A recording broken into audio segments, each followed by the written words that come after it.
for Calgary Klein. Mr. Speaker, as you know, prior to politics, I managed youth homeless shelters, and for many of the children we served, their guardian was the provincial government. During this time working with youth in care, it became clear that removing a child from their family could be more traumatic than what they were dealing with at their home, more so when they were placed in an entirely different cultural setting. To the Minister of Children's Services, can you tell us what efforts are being made today to increase the availability of culturally appropriate foster care? The Honourable the Minister of Children's Services. Thank you very much, Mr. Speaker, and I do want to thank the member for the important question.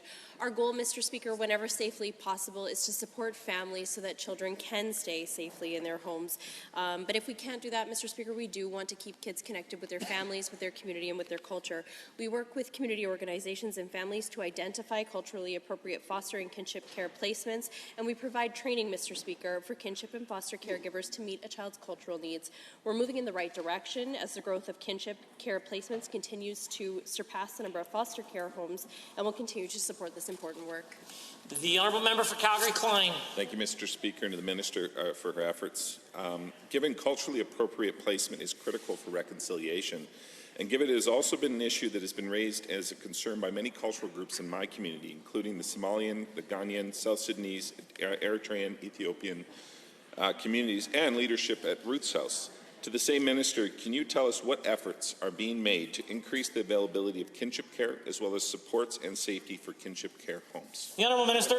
Thank you very much, Mr. Speaker. I do first want to thank Dee and the volunteers and board members of Ruth's House for taking the time to meet with me this morning and for the important work that they do to support women and families in our communities. We know the importance of keeping kids connected to their families and their culture, and Mr. Speaker, as kinship care placements increase, we're continuing to make sure we have culturally responsive support services in place as well.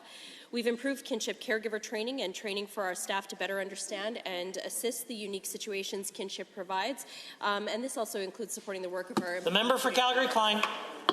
Thank you, Mr. Speaker, and thank you again to the Minister for her response. Given we know that if we truly want to meet the needs of young people, we need to support the families, and we need to build strong communities. And given in my experience, African Canadians have a strong sense of community and are ready and willing to help their brothers and sisters in need if they could only access the resources that are needed to help. To the same Minister, can you share with this House what efforts are being made to partner with volunteer organizations, faith and otherwise, to aid in the efforts of building stronger communities? The Minister.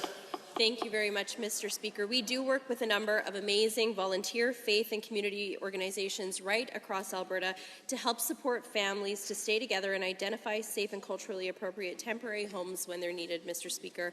We're also improving the supports that we have in place for kinship caregivers. As part of our review that we're doing in our ministry, we're creating more culturally relevant home assessment tools for caregivers who are caring for members of their own family or community. And I know, Mr. Speaker, there is more work to be done on this front, but we're committed to making changes where and when they're needed. The